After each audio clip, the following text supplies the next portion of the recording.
បងប្អូនសួរខ្ញុំថាចិន្តាទៅស្រុកទៀតមែនហើយខ្ញុំថាទៅគាត់ថាអាសាជិះម៉ូតូមិនចិន្តាអត់ខ្ជិលទេអត់ទៅមិន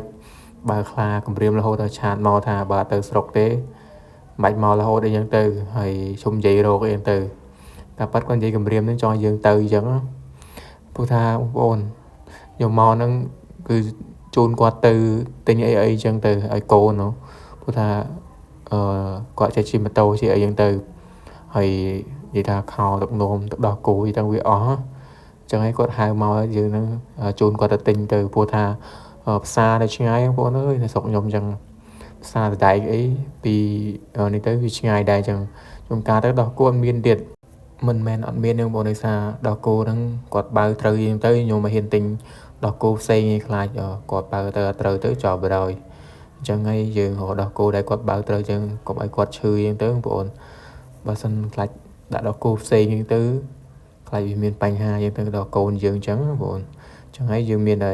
រកដោះគោដែលគាត់បើកុំឲ្យគាត់ឈឺអញ្ចឹងទៅហើយនិយាយទៅកូនខ្ញុំតាមពីបើដោះគោនោះមកអត់សូវមានបញ្ហាទេអត់ឈឺអីអញ្ចឹងទៅអញ្ចឹងហើយមកផ្សារដៃមកទិញដោះគោអីឲ្យគាត់អញ្ចឹងតែឥឡូវអត់មានទេអញ្ចឹងហើយខ្ញុំទៅផ្សារតនុកហើយមានដោះគោហ្នឹងទៀតអញ្ចឹងបងប្អូនឥឡូវយើងកំពុងជិះទៅទៀតហើយបងប្អូននិយាយថាទេសភាពគឺស្អាតមែនតែនតាមដងផ្លូវហើយឥឡូវនេះខ្ញុំមកដល់ផ្សារតនុកហើយបងប្អូនឥឡូវមិញ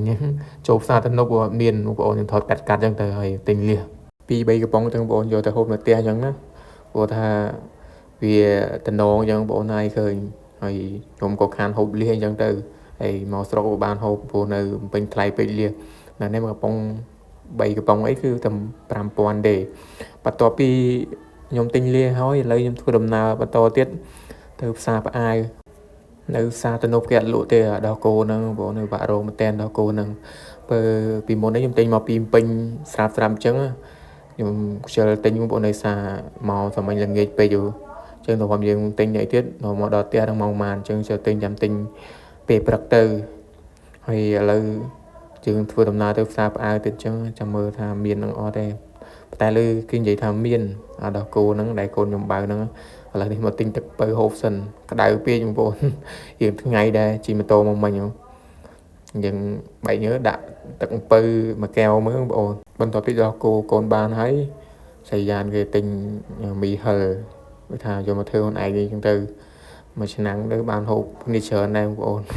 ដល់ផ្សារទៅនប់មិញនឹកឃើញទេមកដល់ប៉ាវនឹកឃើញមិនដែរឃើញមីហិលណាពពួកខ្ញុំធ្វើមីហិលហូបខ្ញុំថាធ្វើអីទៅគ្រាន់តែហូបមីហិលសួរខ្ញុំដែរតែធ្វើឆ្អិនខ្ញុំហូបដែរហើយឥឡូវយើងធ្វើឆ្អិនហើយមើលភ្លក់របស់កូនពៅអញ្ចឹងបងប្អូនថារសជាតិឆ្ងាញ់យ៉ាងណាស្មារតីពុនខ្ញុំធ្វើមិនដំបូងមីហិលគេមើលតាម YouTube ដែរទេមើលមីហិលនឹងតាមគេតាមឯងហើយទិញពីគេចោលមកយើងហូបគ្នាច្រើនតែហូបឡើងគេហ្នឹងអស់លុយច្រើនអញ្ចឹងយើងហូបទិញខ្លួនឯងធ្វើខ្លួនឯងអញ្ចឹងទៅវាអត់សូវអស់ច្រើនណាហើយបានក្មួយគាត់ហូបដែរអញ្ចឹងទៅបើហូបគេ 4-5 នាក់ទៅគិតទៅគឺ4-5ម៉ឺនដែរបើយើងទិញមកគេអញ្ចឹងអស់តែ10000-20000រួចបានហូបគ្នាច្រើនទៀតហើយវីដេអូគឺមានតែប៉ុណ្្នឹង